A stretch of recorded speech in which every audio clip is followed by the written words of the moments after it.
He brought to life some of the most iconic and emotionally complex characters in modern cinema: Gollum, King Kong, and Caesar. Yet most audiences wouldn't recognize his face. Through groundbreaking performances that redefined what acting could be, Andy Serkis helped pioneer performance capture, changing the way movies are made. And while his work has earned critical praise, moved audiences to tears, and pushed the boundaries of digital storytelling, why has he been repeatedly overlooked by the very institution meant to honor acting at its highest level?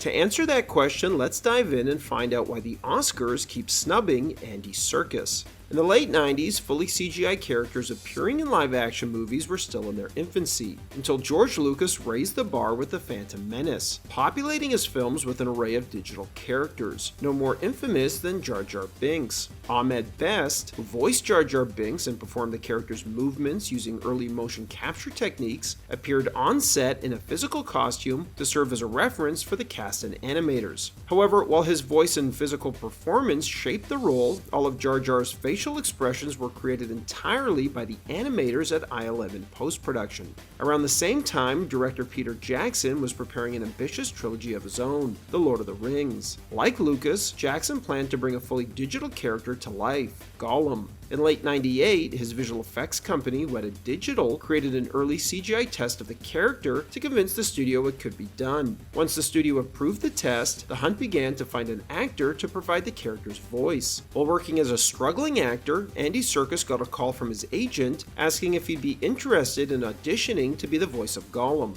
Instead of seeing this as the break he needed, Serkis instead was disappointed that he wouldn't get to show his face, and wanted one of the many on-screen roles available in the movie. However, after reading the book, he realized that the character he'd be voicing was the best written part in the entire story. To find Gollum's voice, Serkis drew inspiration from an unlikely source: his cat coughing up a furball. So for his audition tape, in order to recreate the sound from his cat, Serkis had to contort his face and distort his body. When Peter Jackson saw Serkis' audition tape, he realized something crucial. Serkis' Gollum voice was the result of his physical performance, and the two went hand in hand. As a result, Jackson decided that Serkis wouldn't just voice Gollum, he would physically perform the character on set as well. At the time, the idea of acting opposite a digital character was so new that even seasoned actors struggled to adjust. Sean Astin, for example, initially kept looking past Serkis during scenes, until Serkis gently reminded him that he was there not just to deliver lines, but to help Sean have something to play off of, allowing the actor to connect emotionally and ground the scene in something real.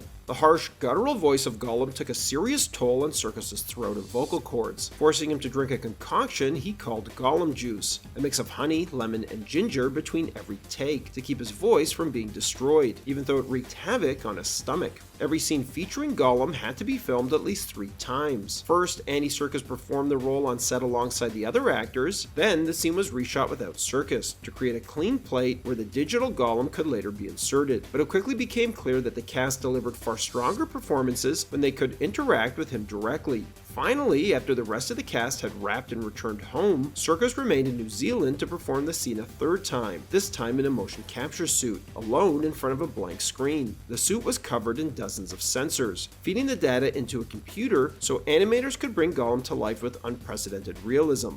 At the time, facial motion capture was still in its infancy. Unlike today's systems, which use a head-mounted camera rig and facial tracking markers to enable the precise mapping of facial performance onto a digital character, Serkis' facial expressions couldn't be directly translated into Gollum. Instead, animators used video of Serkis as a reference and painstakingly recreated his facial expressions manually.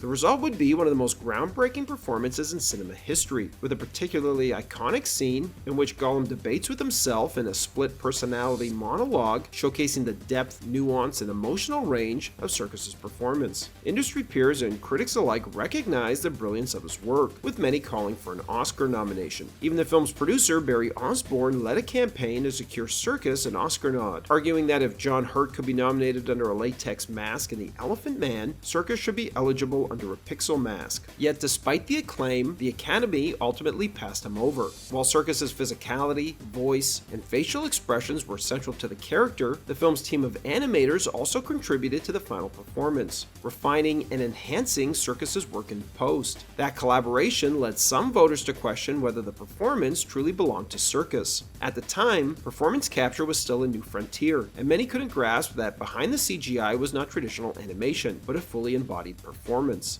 At the very least, Serkis could have been honored with a Special Achievement Award for pioneering this new form of acting. After all, Toy Story received such an award in 1996 for being the first fully computer animated feature film, years before the Academy even created a Best Animated Feature category. Serkis' work as Gollum broke similar ground, redefining what was possible in performance and setting a new standard for digital characters on screen. Motion capture would take a dramatic leap forward with Jackson's next project, King Kong. This time, the team utilized facial markers to capture Serkis' expressions in unprecedented detail, giving Kong a personality and emotional depth that no CGI character had achieved before. To prepare for the role, Serkis spent weeks observing gorillas at the London Zoo, studying their movements and behaviors, but he quickly realized something was missing. These gorillas had been born and raised in captivity. To truly understand gorillas in their natural state, he felt he needed to see them in the wild. When he approached Peter Jackson with the idea of traveling to Rwanda, Jackson rejected the plan, concerned about the risks and insurance liabilities. Undeterred, Serkis paid for the trip himself and went anyway, without telling anyone, determined to do justice to the role. There in the forest of Rwanda, he witnessed gorillas communicating through grunts, chest beating, and subtle body language, insights that shaped not only his performance, but helped inform the animators back at Weta Digital, as he returned with hours of valuable video footage. Once on set, Serkis physically transformed into Kong. He used custom-made arm extensions to walk on his fists and wore prosthetic teeth. But because he wasn't Kong's size, Serkis was often hoisted onto cranes or placed on ladders so his eye line would match where Kong's head would be, allowing Naomi Watts to act opposite him in real time. Watts later said, "I think most of my performance is credited to Andy Serkis. I'm reacting to his strength. He made me go there. He made me believe." However, because gorilla anatomy doesn't perfectly align with that of a human, particularly when it comes to the structure of the face and the presence of a muzzle, much of Kong's body and facial movements had to be refined in post-production. While Andy Serkis' performance provided a critical foundation, it couldn't be transferred directly.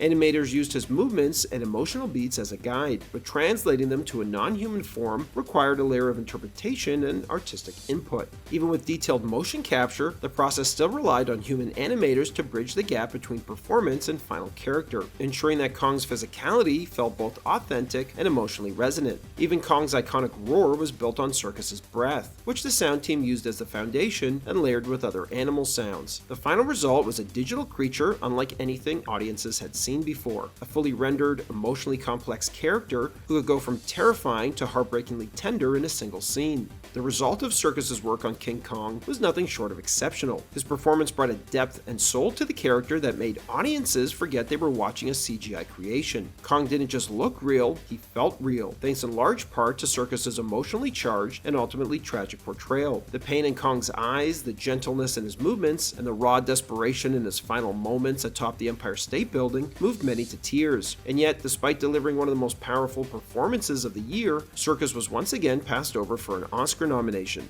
The Academy continued to struggle with how to categorize performance capture. Was it acting or visual effects? Even Serkis himself admitted he didn't have the perfect answer, likening the process to driving a Formula One car with 150 people in the pit stop who make it work, but he's the one who decides when to turn the wheel. Unlike the original Planet of the Apes films, where the apes were humanoid, walked upright, and spoke like humans, making prosthetic makeup a viable option to bring them to life, Rise of the Planet of the Apes was a story about real primates. As a result, it would have been impossible to use prosthetics to convincingly turn a human actor into a chimp, making performance capture the only real solution. For Serkis, portraying Caesar was a distinct challenge from his work on King Kong. While Kong was modeled after silverbacks, Caesar began as a young chimp raised in a human household. Serkis found inspiration in Oliver, a famous bipedal chimp, known for his eerily human-like expressions and posture, believed by some to be a genetic missing link. Playing Caesar required intense physical work, especially when portraying him as a young chimp, which Serkis did on his knees, a process he described as exhausting. Serkis' performance was so convincing that in early cuts, before he was replaced with the digital Caesar, the post crew quickly forgot they were watching a man in a mocap suit and accepted Serkis as Caesar in spite of his funny costume because his performance was so good. One of the film's major breakthroughs was its ability to capture multiple performances on location, most notably during the Golden Gate Bridge battle, where 10 to 12 motion capture actors performed across a massive outdoor set. Thanks to new technology that allowed facial markers to be read in full daylight, the production no longer had to recapture the same mocap performances afterwards in a studio like Serkis had done on Lord of the Rings and King Kong. Over the course of 3 films, Serkis delivered a performance of near Shakespearean depth, charting Caesar's transformation from a wide-eyed, innocent chimp to a battle-scarred, morally complex leader. His work helped usher in a new era of filmmaking, one where technology and acting blended in ways never before possible. The techniques Serkis and Peter Jackson pioneered laid the foundation for groundbreaking films like Avatar and The Adventures of Tintin, and continue to influence how digital characters are brought to life today.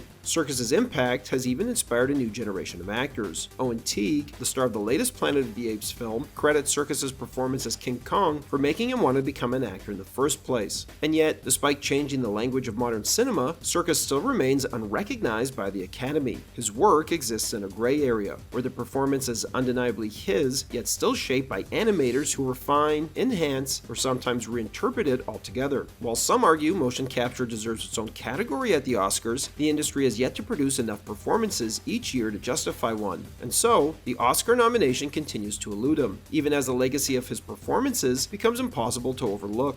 Thanks for watching, everybody, and don't forget to like and subscribe to Bullets and Blockbusters for more great content.